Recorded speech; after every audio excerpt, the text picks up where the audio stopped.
Hi ಗುರು, ಹಳ್ಳಿ ಐದನ್ ಚಾನಲ್ಗೆ ಎಲ್ರಿಗೂ ಸ್ವಾಗತ. ನಾನು ಹೊಸ ಕಂಟೆಂಟ್ ಮಾಡೋಣ ಅಂತ ತಿಳ್ಕೊಂಡು ರೈತರ ಬಗ್ಗೆ ಮಾಡೋಣ ಅಂತ ಆಸೆ ಆಯಿತು. ಯಾಕಂದರೆ ನಾನು ಹೊಲದಲ್ಲಿ ಕೆಲಸ ಮಾಡೋನೆ, ನಾನು ಒಬ್ಬ ರೈತನ ಮಗನೇ. ಅದಕ್ಕೋಸ್ಕರ ರೈತರ ಜೀವನ ಹೇಗಿರುತ್ತೆ ಅದ್ರ ಬಗ್ಗೆ ಸ್ವಲ್ಪ ನಮ್ಮ ಜನಗಳಿಗೆ ತಿಳಿಸೋಣ ಅಂತ ನಾನು ವಿಡಿಯೋ ಮಾಡೋಣ ಅಂತ ಬಂದೆ. ಹೊಲ ಉಳಿಸೋಣ ಅಂತ ನೆನ್ನೆ ಹೊಲ ಉತ್ಸಿದ್ದೆ, ಬಟ್ ನೋಡಿದ್ರೆ ಬೆಳಿಗ್ಗೆ ಮಳೆ ಬಂದು ಎಲ್ಲ ಹಿಂಗಾಗಿದೆ ನೋಡಿ. ರೈತರ ಬಗ್ಗೆ ಇನ್ನೂ ಸ್ವಲ್ಪ ವಿಚಾರಗಳನ್ನ ತಿಳ್ಕೊಳ್ಳೋಣ ಬ್ಲಾಗಲ್ಲಿ. ಅದಕ್ಕೂ ಮೊದಲೇ ನನ್ನ ಚಾನಲ್ನ ಇನ್ನೂ ಸಬ್ಸ್ಕ್ರೈಬ್ ಮಾಡ್ಕೊಳ್ಳಿ ಅಂದರೆ ಹಾಗೆ ಸಬ್ಸ್ಕ್ರೈಬ್ ಮಾಡ್ಕೊಳ್ಳಿ. ಈ ಹಳ್ಳಿ ಐದ ರೈತನ್ನ ಒಂದು ಸ್ವಲ್ಪ ನೀವು ಬೆಳೆಸಿ, ರೈತರು ಯಾರ್ಯಾರಿದ್ದೀರಾ ಅವರೆಲ್ಲ ಸಪೋರ್ಟ್ ಮಾಡಿ ಗೈಸ್. ಇಷ್ಟೇ ನಾನು ನಿಮ್ಮ ಹತ್ರ ಕೇಳ್ಕೊಳ್ಳೋದು. ಇನ್ನು ವಿಚಾರಕ್ಕೆ ಬರೋದಾದರೆ ನಾನು ಮಾಡ್ತಿರೋ ಫಸ್ಟ್ ವ್ಲಾಗು ಅದು ರೈತರ ಬಗ್ಗೆ. ರೈತರ ಜೀವನ ಹೇಗಿರುತ್ತೆ, ಹೆಂಗೆ ಜೀವನ ಮಾಡ್ತಾರೆ ಅವ್ರ ಕಷ್ಟಗಳೇನು. ಮಾರ್ಕೆಟಲ್ಲಿ ನೋಡಿದ್ರೆ ಅವ್ರಿಗೆ ಆಗೋ ಮೋಸ ಇನ್ಯಾರಿಗೂ ಆಗೋದಿಲ್ಲ. ರಿಯಲ್ ರೈತರು ಹೇಗಿರ್ತಾರೆ, ನಾನು ಕೂಡ ಒಬ್ಬ ರೈತ ಆಗಿ ಹೇಗೆ ನಮ್ಮ ಜೀವನ ಇರುತ್ತೆ. ದಿನ ಬೆಳಗ್ಗೆ ಇದ್ದರೆ ಎಷ್ಟೊತ್ತಿಗೆ ಹೋಗಬೇಕು, ಗದ್ದೆಯಲ್ಲಿ ಕೆಲಸ ಹೇಗಿರುತ್ತೆ. ಇಲ್ಲಿ ನೋಡಿ, ಈ ಸತ್ಯಗಳನ್ನೆಲ್ಲ ನಾವೇ ಬೆಳಗ್ಗೆ ಬೇರೆಯವ್ರ ಥರ 10 ಗಂಟೆಗೆ ಆಫೀಸ್ಗೆ ಹೋಗೋ ಥರ ಅಲ್ಲ ನಮ್ಮದು ಜೀವನ. ಬೆಳಗ್ಗೆ 5 ಗಂಟೆಗೇನು ಎದ್ದೇಳಬೇಕು, 6 ಗಂಟೆ 7 ಗಂಟೆ ಅಷ್ಟರಲ್ಲೆಲ್ಲ ನಾವು ಹೊಲದಲ್ಲಿರಬೇಕು. ಅಲ್ಲಿರೋ ಕೆಲಸ ಎಲ್ಲ ನಾವೇ ಮಾಡಬೇಕು. ನಮ್ದೇನಿದ್ರು ಹಾರ್ಡ್ವೇರು ಅಲ್ಲ, ಸಾಫ್ಟ್ವೇರು ಅಲ್ಲ, ಒಂಥರ ರಫ್ ಆ್ಯಂಡ್ ಟಫ್ ಯೂಸರ್ಸ್ ನಾವು. ರೈತನೇ ದೇಶದ ಬೆನ್ನೆಲುಬು ಅಂತಾರೆ. ಅಂಥ ರೈತನ ಎಲುಬನ್ನೇ ಮುರಿಯೋ ಕೆಲಸ ಮಾಡ್ತಿದ್ದಾರೆ ಈಗ ನಮ್ಮ ಸಮಾಜ. ಅವ್ರಿಗೆ ಸಿಗಬೇಕಾದ ಗೌರವ, ಬೆಲೆ, ಎಲ್ಲಾದರೂ ಹೋಗಿ ರೈತರ ಬಗ್ಗೆ ಮಾತಾಡಿದ್ರೆ ಯೋಚನೆ ಮಾಡ್ತಾರೆ, ಹೆಂಗೆ ಮಾತಾಡೋದು ರೈತರು. ಎಲ್ಲಾದರೂ ಹೋಗಿ ಹೇಗೆ ರೈತ ತಲೆ ಎತ್ಕೊಂಡು ಓಡಾಡಬೇಕು ಅಂದರೆ, ನಮ್ಮ ದೇಶದಲ್ಲಿ ಈಗ ಒಬ್ಬ ಸೋಲ್ಜರು ಹೇಗೆ ನಾವು ಯೋಧರಿಗೆ ಯಾವ ಥರ ಮರ್ಯಾದೆ ಕೊಡ್ತೀವೋ ಅದೇ ಥರ ನಮ್ಮ ದೇಶದಲ್ಲಿ ಬಾರ್ಡಲ್ಲಿ ನಿಂತ್ಕೊಂಡು ಯೋಧರು ಹೇಗೆ ಗಡಿ ಕಾಯ್ತಾರೋ ಅದೇ ಥರ ದೇಶದ ಒಳಗಡೆ ರೈತರಿಲ್ಲ ಅಂದರೆ ನಾವು ಹೊಟ್ಟೆಗೆ ಏನೂ ತಿನ್ನೋಕ್ಕಾಗಲ್ಲ. ಪಿಜ್ಜಾ ಬರ್ಗರ್ ತಿನ್ಕೊಂಡು ಬದುಕಿದವರು 10 ವರ್ಷ ಬರೋರು 5 ವರ್ಷಕ್ಕೇ ಸತ್ತೋಗ್ತಾರೆ. ರೈತರಿಲ್ಲ ಅಂದರೆ ಜೀವನ ಎಷ್ಟು ಕಷ್ಟ ಆಗುತ್ತೆ ಅಂತ ಇನ್ನೂ ಎಷ್ಟೋ ಜನಕ್ಕೆ ಗೊತ್ತೇ ಇಲ್ಲ. ಅಂಥ ರೈತರ ಬಗ್ಗೆ ವಿಡಿಯೋ ಮಾಡಬೇಕು ಅಂತ ನನಗೆ ತುಂಬ ಆಸೆಯಾಗಿ ನಾನೇ ಇವಾಗ ವ್ಲಾಗ್ನ ಚಾನಲ್ನ ಸ್ಟಾರ್ಟ್ ಮಾಡಿದ್ದೀನಿ. ರೈತರ ಬಗ್ಗೆ, ರೈತರ ಕಂಡ್ರೆ ಇಷ್ಟ ಇರೋರು ಆದಷ್ಟು ನಮ್ಮ ರೈತರು ನಮಗೆ ಸಪೋರ್ಟ್ ಮಾಡ್ತಾರೆ ಅನ್ನೋ ನಂಬಿಕೆ ಮೇಲೆ ನಾನು ಚಾನಲ್ನ ಸ್ಟಾರ್ಟ್ ಮಾಡಿದ್ದೀನಿ. ಯಾರ್ಯಾರು ರೈತರಿದ್ದೀರಾ ಹಾಗೆ ನನಗೆ ಸಪೋರ್ಟ್ ಮಾಡ್ತಾ ಚಾನಲ್ನ ಸಬ್ಸ್ಕ್ರೈಬ್ ಮಾಡ್ಕೊಳ್ಳಿ.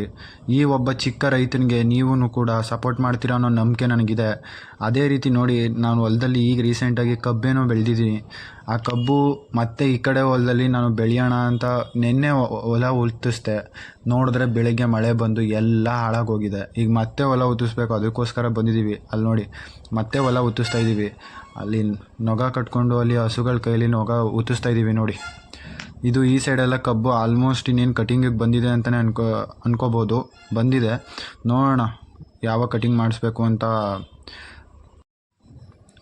ವ್ಲಾಗ್ ಚಾನಲ್ನ ಸ್ಟಾರ್ಟ್ ಮಾಡಿದ್ದೀನಿ ಒಂದು ನಂಬಿಕೆ ಮೇಲೆ. ಆ ನಂಬಿಕೆನೇ ನನ್ನ ಈ ಥರ ಕರ್ಕೊಂಡು ಬಂದು ನಿಲ್ಲಿಸಿದೆ. ಜೀವನದಲ್ಲಿ ಯಾರಿಗೂ ತಲೆಬಾಗದೇ ಇದ್ರೂ ರೈತರಿಗೆ ಆದಷ್ಟು ಸಪೋರ್ಟ್ ಸಿಗಬೇಕು. ನಮ್ಮ ಸರ್ಕಾರ ರೈತರಿಗೆ ಇನ್ನೂ ತುಂಬ ಬೆನಿಫಿಟ್ಸ್ಗಳನ್ನ ಕೊಡಬೇಕು. ನೋಡಿ, ಗದ್ದೆಲಿ ಜೀವನ ಹೇಗಿರುತ್ತೆ ಅಂತ ನೀವು ಒಂದ್ಸಲಿ ನೀವು ಅದರಲ್ಲಿ ಇಳಿದಾಗಲೇ ಗೊತ್ತಾಗೋದು.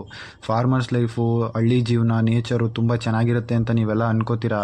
ಅದು ಒಂದಿನ ಬಂದು ಆಟ ಆಡ್ಕೊಂಡು ಹೊರಟೋಗೋದಕ್ಕೆ ತುಂಬ ಚೆನ್ನಾಗೇ ಇರುತ್ತೆ. ಬಟ್ ದಿನ ಅದ್ರ ಕೆಲಸ ಮಾಡಿ ನೋಡಿ, ನಿಮಗೆ ಗೊತ್ತಾಗುತ್ತೆ. ಬಟ್ ಜೀವನ ರೈತರದು ಅಷ್ಟು ಸುಲಭ ಇಲ್ಲ. ಯಾಕಂದರೆ ಅವ್ರು ಹಾಕೋ ಇನ್ವೆಸ್ಟ್ಮೆಂಟು, ಅವ್ರು ಹಾಕೋ ಬಂಡವಾಳ, ಅವ್ರಿಗೆ ರಿಟರ್ನ್ ಸಿಕ್ಕಿದ್ರೆ ಅಲ್ವಾ ಮತ್ತೆ ಅದನ್ನ ಮಾಡಬೇಕು ಅಂತ ಅನ್ಸೋದು.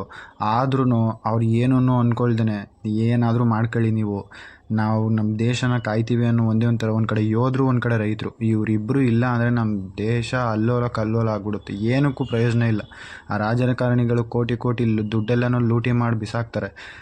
ಇವ್ರಿಗೆ ಸ್ವಲ್ಪ ಸಪೋರ್ಟ್ ಮಾಡೋರು ಆಗಲ್ವಾ? ನೋಡಿ, ಇವರು ನಮ್ಮ ಗದ್ದೆಯಲ್ಲಿ ನಮ್ಗೆ ಗೊತ್ತಿರೋರೆ ಹೊಲ ಉಳ್ತಕ್ಕೆ ಅಂತ ಬಂದಿದ್ದಾರೆ. ಅಲ್ಲಿ ಬದೀಲಿ ಕಾಲೆಲ್ಲ ಊದ್ಕೋದೈತೆ. ಆದ್ರೂ ಪಾಪ ಬೆಳಗ್ಗೆನೇ ಎದ್ದು ಕಬ್ಬು ಇಡಲೇಬೇಕಿತ್ತು. ಯಾಕಂದರೆ ಆಲ್ರೆಡಿ ಒಂದ್ಸಲಿ ಉತ್ಸಿದ್ದು, ಮಳೆ ಒಯ್ದು ಮತ್ತೆ ಉತ್ತಿಸ್ತಾ ಇರೋದು ಹೊಲನ. ಬೇರೆ ದಾರಿ ಇಲ್ಲದೆ ಪಾಪ ಬೆಳಗ್ಗೆನೇ ನಾನು ಕರೆದೆ ಅಂತ ಬಂದು ಅಲ್ಲಿ ಹೊಲ ಉತ್ಕೊಡ್ತಾಯಿದ್ದಾರೆ ನೋಡಿ. 2 ದನಗಳು ಕೂಡ, ಅದು ಬೇರೆಯವ್ರದ್ದೇ ದನಗಳು. ಬಿಸಿಲು ಆಗಲೇ ಬಂದ್ಬಿಡ್ತು. ಅದಕ್ಕೆ ಬೆಳಗ್ಗೆ 6 ಗಂಟೆಯಿಂದನೇ ಸ್ಟಾರ್ಟ್ ಮಾಡಿದ್ರು ಹೊಲ ಉಳಕ್ಕೆ. ಆಲ್ರೆಡಿ 8 ಗಂಟೆ ಆಗ್ತಿದೆ. ಅಲ್ಲಿ ನೋಡಿ, ಈ ನೇಚರ್ ಎಲ್ಲಿ ಸಿಗುತ್ತೆ ಹೇಳಿ. ಅವ್ರು ಹೊಲ ಉಳ್ತಿದ್ರೆ ಹಿಂದ್ಗಡೆ ಪಕ್ಷಿಗಳೆಲ್ಲ ಬಂದು ಅದರಲ್ಲಿ ಯಾವ ಥರ ಆಟ ಆಡ್ಕೊಂಡು ನೇಚರೇ ಒಂಥರ. ಓಕೆ ಗಾಯ್ಸ್, ಟೈಮ್ ಆಗ್ತಿದೆ. ವ್ಲಾಗ್ಸ್ನ ಮುಗಿಸೋವಂಥ ಸಮಯ ಬಂತು. ಹೀಗೆ ಇದೇ ಥರ ಯೂಸ್ಫುಲ್ ಕಂಟೆಂಟಿಗೋಸ್ಕರ, ರೈತರ ಬಗ್ಗೆ ಇನ್ಫಾರ್ಮೇಷನಿಗೋಸ್ಕರ ನನ್ನ ಚಾನಲ್ನ ಸಬ್ಸ್ಕ್ರೈಬ್ ಮಾಡ್ಕೊಳ್ಳೋದಂತೂ ಮರಿಬೇಡಿ. ನಿಜವಾದ ರೈತರು ಪಕ್ಕಕ್ಕೆ ಸಬ್ಸ್ಕ್ರೈಬ್ ಮಾಡೇ ಮಾಡ್ತೀರಾ, ಸಪೋರ್ಟ್ ಮಾಡೇ ಮಾಡ್ತೀರಾ, ನನಗೆ ಗೊತ್ತು. ಇದೇ ಥರ ಯೂಸ್ಫುಲ್ ಕಂಟೆಂಟಿಗೋಸ್ಕರ ಸಬ್ಸ್ಕ್ರೈಬ್ ಮಾಡಿ, ಸಪೋರ್ಟ್ ಮಾಡಿ. ನಿಮ್ಮ ಆಶೀರ್ವಾದ ನನ್ನ ಮೇಲೆ ಹೀಗೆ ಇರಲಿ. ಸಿಗೋಣ ನೆಕ್ಸ್ಟ್ ವಿಡಿಯೋದಲ್ಲಿ.